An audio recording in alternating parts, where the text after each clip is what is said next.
My grandpa asked in surprise, "Buddy, why did you come by taxi? What happened to the BMW we gave you for your 21st birthday?"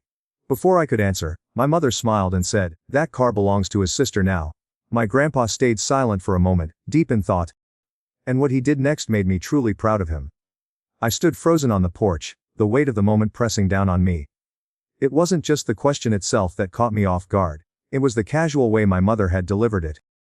Like it was a punchline to a joke we were all supposed to laugh at. I glanced down at my hands, still stained with glitter from the ornaments I'd been painting for the holiday market. The boxes I'd brought with me seemed heavier than usual, as though the weight of my family's expectations had somehow made its way into the cardboard. Grandpa's house always smelled like wood and polished brass, a scent that always calmed me, but today it felt like it was pressing in on me. The old clock in the hallway ticked louder than usual, almost as if it were counting down to something. My mother's smile, which had been so practiced and bright, now seemed thin and sharp, like a paper cut waiting to sting. I tried to speak, but the words caught in my throat. I could feel my pulse quickening, but I didn't know how to react. I looked around, hoping for some sign that this wasn't happening, that maybe this was just some kind of misunderstanding. But no. My uncle had stopped chewing, his fork hovering midair, eyes flicking between me and my mom, waiting for someone to break the silence. "That car belongs to Bry now," my mom repeated, her tone light, as if we were discussing what to have for dinner. I couldn't understand how it had come to this. The BMW had been a gift from Grandpa, a symbol of his belief in me, a reward for the hard work I'd put into my business. And now, it had been handed over like a trophy, with no mention of what I'd sacrificed to make sure everyone else was okay. Grandpa rubbed his chin, his gaze drifting between my mother and me, and then back to my sister, Bry, who had just wandered into the room, holding a glass of water and staring at us with a look that didn't quite reach her eyes. "It's just logistics," she chirped, as if that explained everything. Logistics. I thought. The car, my car, the one that had been tied to my efforts, my late nights in the garage painting ornaments that didn't pay the bills, was now a prop in Bry's latest campaign for online content. The bitterness I'd been swallowing for months suddenly rose to the surface, bitter and sharp. "Grandpa," I said, my voice sounding strange in my ears. It wasn't the defiant shout I wanted, but a thin, barely audible. I was fighting not to crumble, but it was hard to hold it all in, when it felt like the walls of the house were closing in. I pressed my thumb into the cardboard of the box I was holding, the sharp edge biting into my skin as I took a slow breath. He patted my shoulder, his hand warm but firm. He didn't argue, he didn't raise his voice. Instead, he led me to the table, pulling out a chair and motioning for me to sit. "Come in, son," Grandpa said, his voice steady as always. I followed him in, the sound of the screen door creaking behind me. He didn't ask for an explanation. He simply sat down and waited for me to say something. But all I could think about was the way my mother had handed over my car, my hard-earned symbol of success, without a second thought. I wish I could tell you I said something sharp in that moment, but I didn't. Instead, I sat down beside him, the weight of my anger and confusion still heavy in my chest, and tried to hold it together. I sat at the table, staring at the untouched plate in front of me. The roasted chicken, golden and tender, sat there like a cruel reminder of everything I had given up for my family. The air in Grandpa's house was heavy, thick with unspoken things. Grandpa's chair creaked as he leaned back, but he didn't say anything, just let the silence stretch. My fingers traced the edge of my sample box, the cardboard edge sharp against my skin, grounding me in the moment. Mom stood at the stove, humming to herself, as though nothing had shifted. Bry sat across from me, her phone in hand, typing out her next post, her face lit up by the soft glow of the screen. She wasn't looking at me, not really. I watched as she typed, her lips moving in time with the words she was typing, but she wasn't speaking to me. She never did. Grandpa finally spoke, his voice calm and steady. "When did that car start belonging to your sister?" The words hung in the air, settling around me like a weight I could feel in my chest. It was a simple question, but the weight behind it was anything but. I had never considered that I would have to explain any of this. I thought it would just be understood. But of course it wasn't. Nothing in my family was ever as simple as it seemed. Mom's smile was tight, a little too practiced. "Dad, don't," she began. But Grandpa held up his hand, a quiet gesture that said everything. He wasn't going to back down. He was giving me a chance to speak, to finally say the things I had been holding in for years. I could feel the truth, heavy and sharp, sitting in my chest. It was a truth I had been avoiding for a long time, a truth that felt like a secret I wasn't ready to face. I opened my mouth, but nothing came out.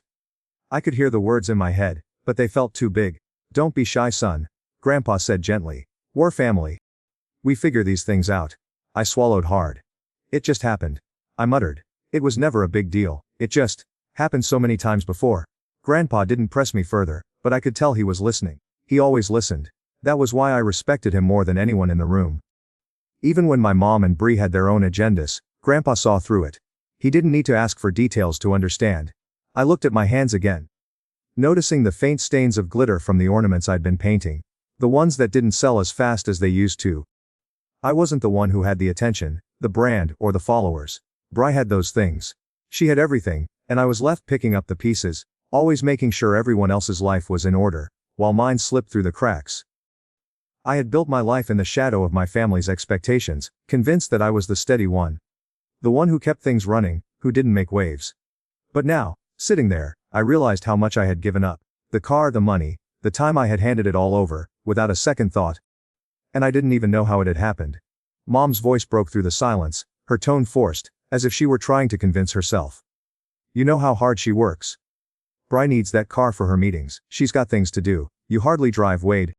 I could feel the sting of her words, the casual dismissal of everything I had built, everything I had worked for. Bree, with her effortless smile, her brand deals, her followers, she needed the car more than I did. Why does it matter? I muttered, not sure if I was speaking to her, to Grandpa, or to myself. It's just a car. But it wasn't just a car. It was a symbol of something bigger. It was the validation I had been seeking from my family. From Grandpa, from anyone who would notice that I was doing something that mattered. And now it was gone. Grandpa, who had always been the quiet observer, turned to me. You've been quiet for too long, son. What's really going on? I couldn't answer right away. The words were there, just out of reach. But they felt like they would burn if I said them aloud. I didn't want to be the one to stir up the storm. I didn't want to be the one to shatter the illusion of everything being okay. But Grandpa's eyes never wavered. He was waiting, not pushing, but giving me space to speak when I was ready. I wasn't ready, but I knew I had to say something. I've been taking care of everyone. I said finally, the words rough in my throat. I've been doing it for so long, but no one ever asks if I need anything. I just keep giving. Grandpa didn't respond right away, just let my words hang in the air, settling like dust. And then he did something unexpected. He reached across the table and placed his hand on mine. Son, he said quietly, it's time to stop giving until you have something left to give. It wasn't a grand speech. It wasn't some moment of revelation. But in that simple act, I felt something shift. For the first time, I didn't feel like I had to fix everything. For the first time, I felt like I didn't have to carry it all on my shoulders. Maybe it wasn't too late to change things. Maybe it was time to stop pretending everything was fine when it wasn't. For the first time, I realized that maybe I didn't have to be the steady one. Maybe it was okay to let things break. Maybe, for once, it was okay to let myself fall apart. The next few days blurred together. I couldn't shake the conversation at Grandpa's table, the quiet wisdom in his words still echoing in my mind. I kept thinking about what he had said, about how I had been carrying everything for everyone else, and never asking for anything in return. I knew I couldn't keep living like that, but it felt like I had no other choice. I was the one who always fixed things, always kept the wheels turning. If I didn't, everything would fall apart. But I was starting to wonder if maybe it was okay to let it all break. My workshop felt different after that. The smell of lacquer and paint no longer felt like a familiar comfort, but more like a reminder of how much I had given up, to make sure others were taken care of. Every time I picked up a brush, I thought about the charges that kept showing up on my credit card, the influencer boosts, the social media packages that Bree and Mom insisted were necessary for family business. The way they acted like my work was just something they could dip into when they needed it. Like my business was some kind of community pot that I had to keep filling. It was hard to shake the feeling of being used. My shop wasn't just a business to me. It was the thing I had worked for, the thing that had finally allowed me to carve out a space for myself. But now it felt like it was just a tool for everyone else to use when it suited them. I had given them so much, and I was starting to realize that they weren't just taking, they were taking without ever thinking about how much I was sacrificing. And I wasn't saying anything about it. I wasn't standing up for myself. Then came the moment that really set me off. It was a Thursday morning, and I had just finished up a batch of ornaments for the holiday market. The phone rang. It was Mom. I had a feeling before I even picked up. "Ani," she said in that syrupy, sweet voice that always made my skin crawl. "We need your help with a few things for Thanksgiving." You know how it is, family has to pitch in. I let out a sigh, but I didn't argue. "What do you need me to cover this time?" "There's the catering, of course. Everyone's contributing $300. And then there's the usual. Brian's got some brand stuff going on, so we were hoping you could help out with the rest. The rest? My mind spun as I realized that once again, they were asking me to pick up the slack. They were acting like it was nothing. Like this was just how things worked. They never stopped to ask if I could afford it. If I had enough. I've already helped out with a lot of things, I said, my voice suddenly tight. I know, honey, but you're the one with the business now. You can afford it, she replied quickly. Bri can't contribute this year, she's too busy with her deals. And you know we need to keep things balanced. Balanced. That word again. I had heard it so many times, but it never made sense. What about balance for me? What about my needs, my life? I can't keep doing this, I said, my voice shaking slightly. What do you mean? Mom asked, feigning confusion. We're family. We help each other out, you know this. No, Mom, this isn't helping. This is taking, and I can't keep giving everything away. There was silence on the other end of the line, and I could almost feel the distance grow between us. I knew I wasn't just talking about the money anymore. I was talking about everything. The way my life had become about making sure everyone else was okay, while I was being drained dry. I'll send over the money, like usual, I said, my voice low. But we need to talk about this. We need to fix it. Mom didn't respond right away, and when she did, it was in that cold, clipped tone that made my stomach tighten. Don't be selfish, Wade. You know we're all counting on you. Yeah, I muttered. I know. After I hung up, I felt like I was suffocating. The weight of it all was crushing, and I felt that familiar ache deep in my chest, the achy I had ignored for so long. It wasn't just the money, or the car, or the business. It was everything. It was the years of sacrificing my own needs for theirs, always putting myself last. Always thinking that if I just did one more thing, if I just kept making everyone else happy, I'd finally get the respect I deserved. But it wasn't working. It was never going to work. That night, I stayed up late, tracking every charge, every loan I had covered, every penny that had gone into my family's pockets without my permission. The spreadsheet stretched across the screen, numbers running together like a blur, until I felt like I was drowning in it all. The number at the bottom, $8,742, stared back at me like a challenge. That was when it hit me. I had to draw a line. I had to stop. I couldn't keep funding this. Couldn't keep carrying them on my back. While they acted like I owed them everything. The only way to break free was to confront it. To confront them. I shut the laptop, sat back in my chair, and stared out the window. The streetlights outside flickered, casting long shadows across the yard. I didn't know what was going to happen next, but I knew I couldn't keep going like this. If I didn't do something, I would lose myself completely. For the first time in a long while, I let myself feel the weight of everything. I wasn't just angry anymore. I was scared. Scared of what would happen if I finally said no. But I was also tired, so tired. And the thought of not having to carry them anymore felt like the first breath of fresh air in years. I was done being the one who always fixed everything. It was time for me to fix myself. The days after that phone call felt like walking through thick mud. Every step was slow, deliberate, as I tried to figure out how to break the cycle. I'd spent so long ignoring the weight, pretending that if I just kept saying yes, everything would eventually fall into place. But I could feel it now. All that time I'd spent justifying my family's behavior, telling myself that I was being helpful, that I was doing the right thing. I couldn't pretend anymore. I had to do something. That's when I decided to confront them. I couldn't keep avoiding the truth, couldn't keep burying the anger that had been growing inside me for so long. The way they treated me. Like I was just a wallet they could dip into whenever they needed. Like my business was some sort of tool to prop up their lives. It had to stop. It wasn't just about the money anymore. It was about respect. About dignity. I spent the next few hours drafting the message.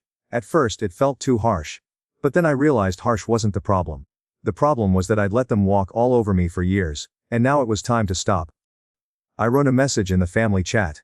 It felt like the hardest thing I'd ever done. But the words came out, sharp and clear.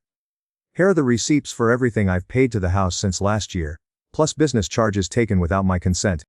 Total $8,742.19. I will not fund your bills this winter. I will not use Bri's marketing. I will not split profits. Return the BMW by Friday 5 p.m. or I'll report unauthorized use of a business asset. This is my boundary. I hit send and sat back in my chair, staring at the screen like I was waiting for the earth to crack open. I didn't expect anyone to immediately agree with me. But I also didn't expect what came next. The response was instant. Mom's reply came first. Ungrateful. Your grandpa gave that car to our family. We decide what's best. I felt a cold knot tighten in my stomach. That was the thing. My whole life, everything I had done, had always been framed as this family obligation. I was supposed to sacrifice, give, never ask for anything in return. But now I was the one being called selfish for simply setting a boundary. Bree's message came next, almost as if she were trying to minimize the situation. Over a car. Grow up. I stared at the screen, my fingers trembling. I could feel the weight of everything pressing on me again. But this time, something inside me snapped. This was the moment, the line I had to draw. I didn't respond right away. There was nothing more to say. Instead, I walked away from my desk, pacing around the shop, feeling the cold air from the open window brush against my face. The reality of it all hit me then. My family wasn't going to change. They weren't going to suddenly see the damage they'd done. They were going to fight, try to guilt me, make me feel like I was the one in the wrong. But this was it. This was my chance to stop being the person who always said yes, the person who always picked up the pieces. I went back to my desk and picked up my phone again. It buzzed, another message, this time from Dad. "Let's calm down," he wrote. "Your mom's upset. This doesn't need to be a thing." I let out a bitter laugh, not because it was funny, but because it was so typical. Dad always tried to smooth things over, never wanted to confront anything head on. But not this time. Not anymore. "I'm done," I typed, feeling the words settle into place. "I've covered a lot.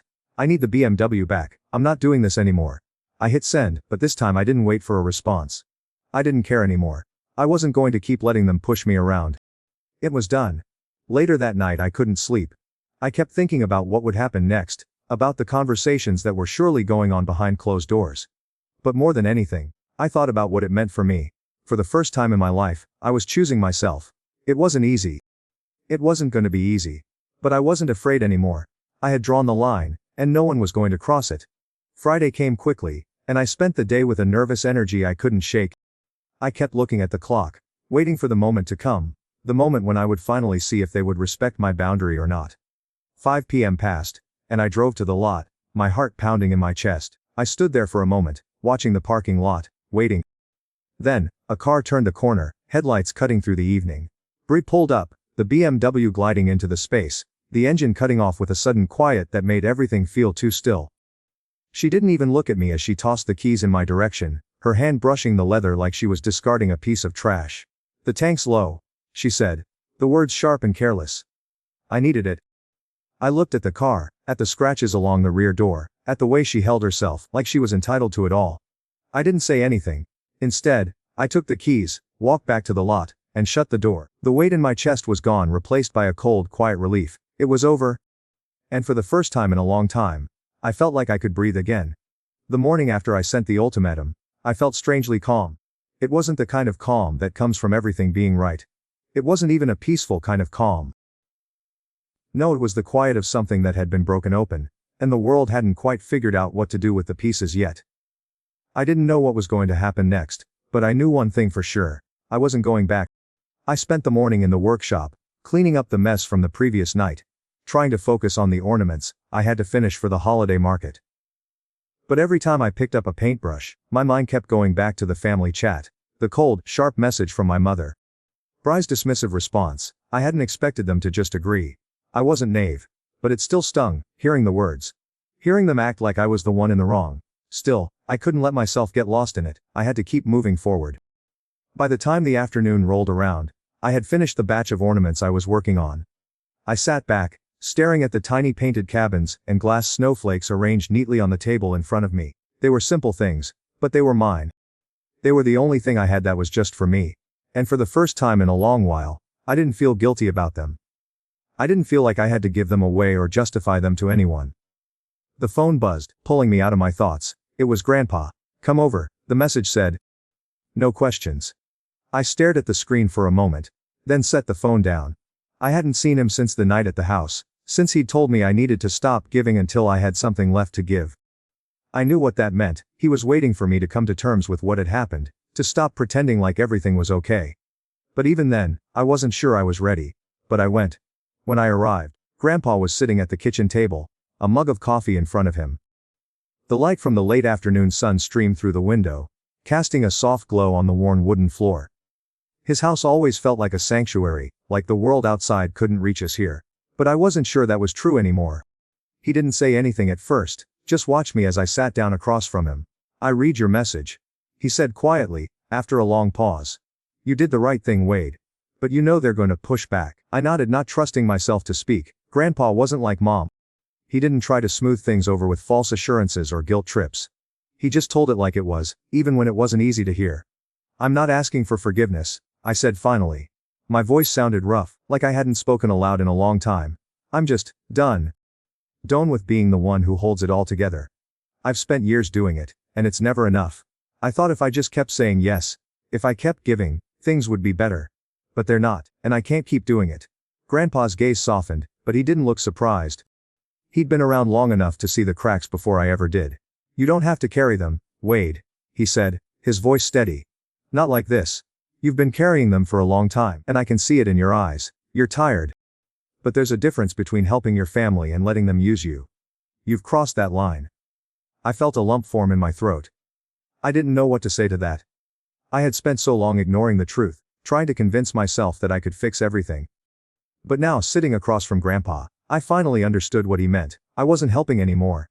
I was just being used. "I don't know what happens next," I said, my voice barely a whisper, "but I don't think I can go back." "You don't have to," Grandpa replied. "You've made your stand. That's all you can do. The rest is up to them." We sat in silence for a few moments. The air between us felt heavy, but not in a bad way. It felt like a weight had been lifted, even if just for a moment. I wasn't sure what was going to happen with my family, but I knew one thing: I couldn't keep living like this. I had to make room for myself again. "You know," Grandpa said, breaking the silence, "a man who stands up for himself, he's a man worth respecting. You've done more than enough for them. Now it's time to do something for you." I looked at him, feeling the words settle deep in my chest. For the first time in a long time, I realized something: I had value beyond what I could give to everyone else. "Thanks, Grandpa," I said quietly. He nodded, a slight smile tugging at the corners of his lips. "No need to thank me. I'm just glad you finally see it." When I left his house that day, it was different. I felt like I was walking away from something, not just my family, but also the version of myself that had always been there for everyone else, without asking for anything in return. It wasn't easy, but it was necessary. I wasn't sure where this would lead, but I knew that for the first time in a long time, I wasn't doing it for anyone but me. And that felt like a start. It was a week later when I realized I was starting to breathe easier. It wasn't a dramatic shift, nothing that felt like an immediate weight lifted, but it was there. Subtle and steady.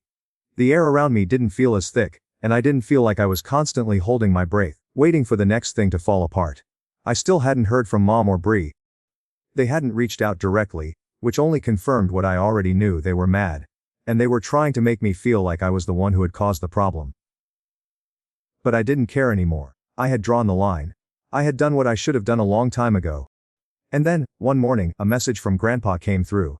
It was simple, just like him: "Come over. We need to talk." I wasn't sure what it meant, but I didn't hesitate. I grabbed my jacket and headed out. The walk to Grandpa's house always felt like a short journey, but that morning, it seemed to stretch out before me. The crisp air felt different, like it carried something new with it. Hope, maybe, or the weight of decisions already made. When I arrived, Grandpa was sitting at the kitchen table again, the same mug of coffee in front of him, the sun casting that familiar warm glow across the room. He had the same calm demeanor. But there was something different in his eyes today. "Sit down, son," he said, motioning to the chair across from him. "We need to get this out in the open." I sat, but my heart was already racing.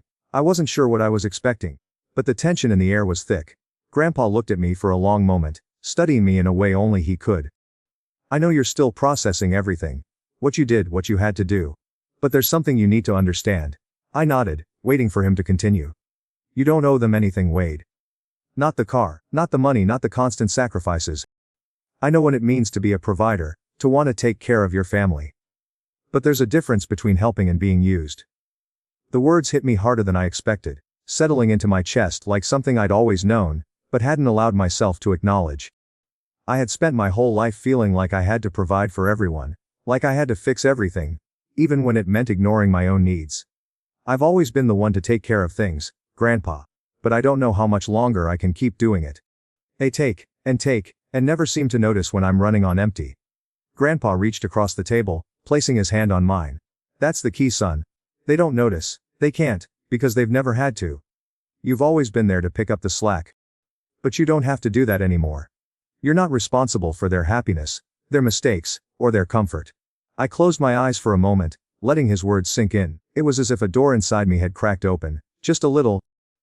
All those years of feeling like I had to fix everything, of feeling responsible for their well-being, it was suddenly clear that I didn't have to carry that weight. I could choose to let it go. But that didn't mean it was easy. I let out a shaky breath. But I don't know how to stop, Grandpa. I've been doing it for so long, I don't even know what's left of me anymore. How do I just let go of it? He smiled, his eyes soft but knowing. It's not about letting go of everything. It's about learning to let go of what's not yours to hold. You've been holding on to their problems for so long. You've forgotten what it feels like to have your own space, your own life. But if I don't help, if I don't step in. I trailed off, the doubt creeping in. You've already helped them, he interrupted gently. Now it's time to help yourself. You've given them everything, Wade. And now, it's time for you to take what's yours.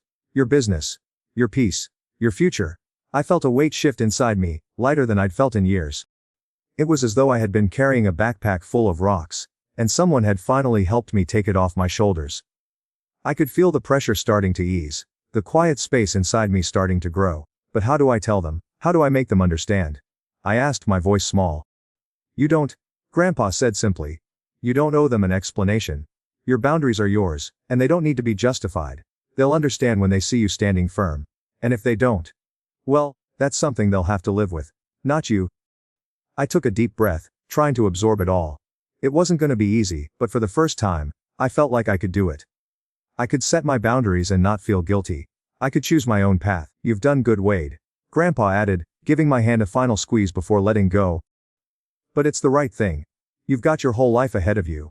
Don't waste it trying to fix theirs. I stood up, feeling steadier than I had in a long time. Thanks, Grandpa, I said quietly. I don't know what I'd do without you. He chuckled softly. You'll do fine, son. You always do.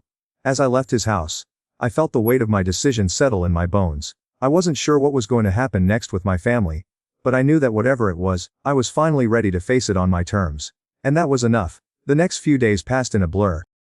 The quiet I had been craving felt like a relief. But it also made everything more real. The messages from Mom and Bree kept coming, each one laced with guilt and frustration. Mom's texts were the same as they always were, full of accusations wrapped in thinly veiled concern. You've embarrassed us. You're shutting us out. We're family, Wade. And Bree, of course, was still playing the victim, sending the occasional text to remind me how much she was struggling with her brand and the sacrifices she was making for her career. It didn't take long before the phone calls started. I could feel the weight of each one as it rang, knowing what it would bring. Each time, I let it go to voicemail. Each time, I could feel myself growing a little more distant. A little more detached from the version of me that had been so eager to fix everything for them. I didn't have to answer anymore. I had made my decision, and I was learning to live with it. Then came the day when Dad showed up at my shop. It was a slow afternoon. The kind where the air felt thick with the weight of silence. I had been busy sorting through orders, but when the door opened, I knew it was him before he even spoke. There was something about the way the door creaked that gave it away, something familiar in the way he hesitated, just outside the threshold before stepping in. Your mom's upset, he said without preamble, hands shoved deep in his jacket pockets, shoulders slumped like he wasn't sure what he was supposed to do. She says you're being unreasonable. I set the ornament I was working on down, and turned to face him. There was no anger in his voice, just resignation. He didn't want to be here any more than I wanted him to be. Maybe I am.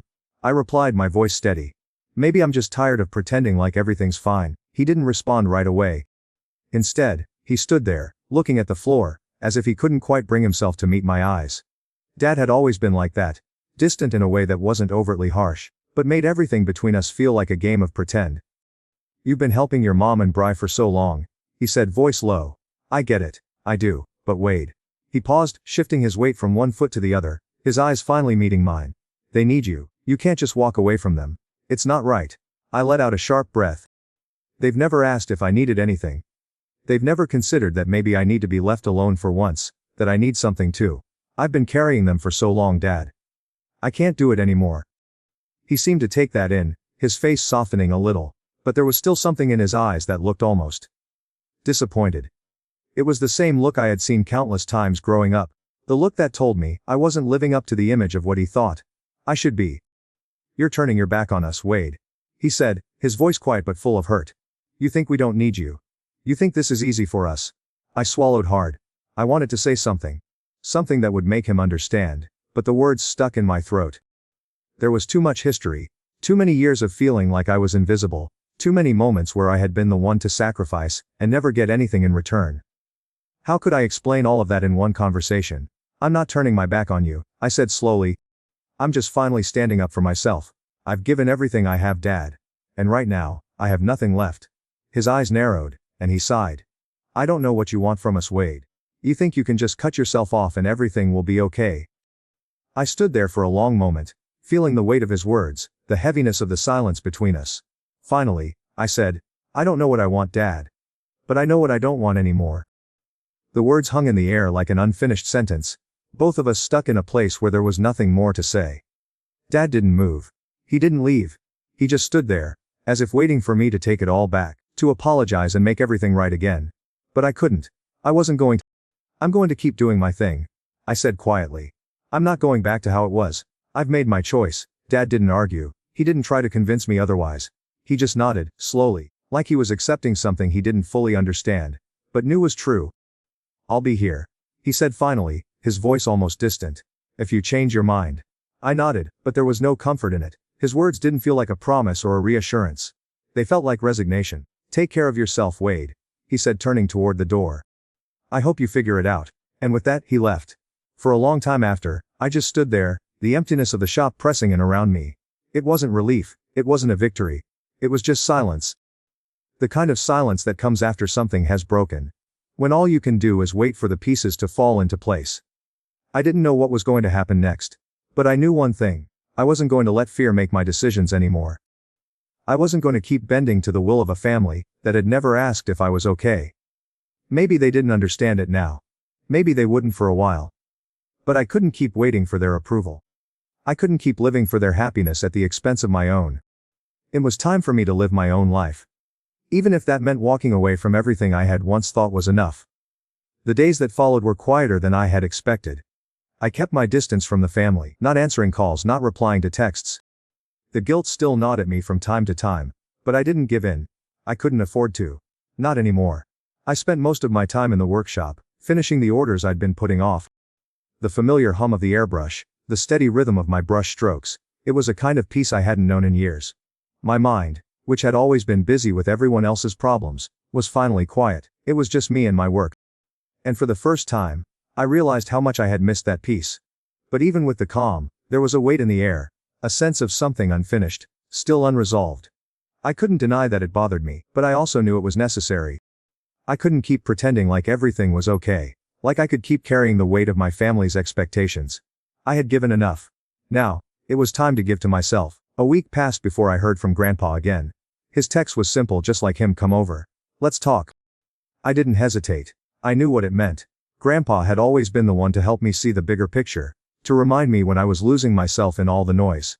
And now, more than ever, I needed that. When I arrived, he was sitting at the kitchen table, as usual, a fresh cup of coffee steaming in front of him. The sun was low in the sky, casting long shadows through the window. It was a peaceful scene, but there was a heaviness to it, too.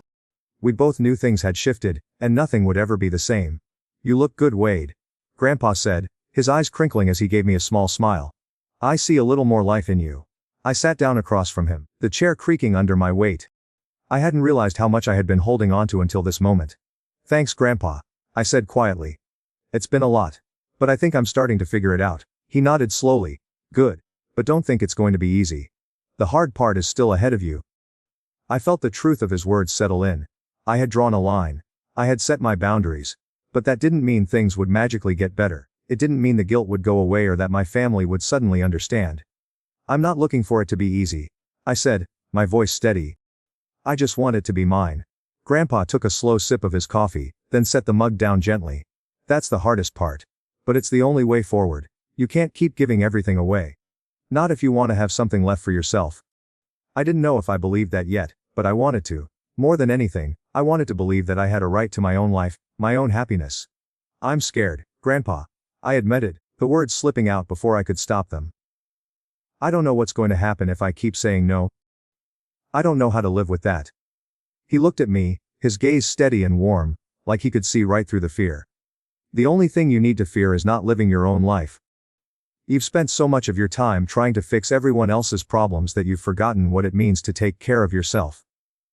That's what you need to do now.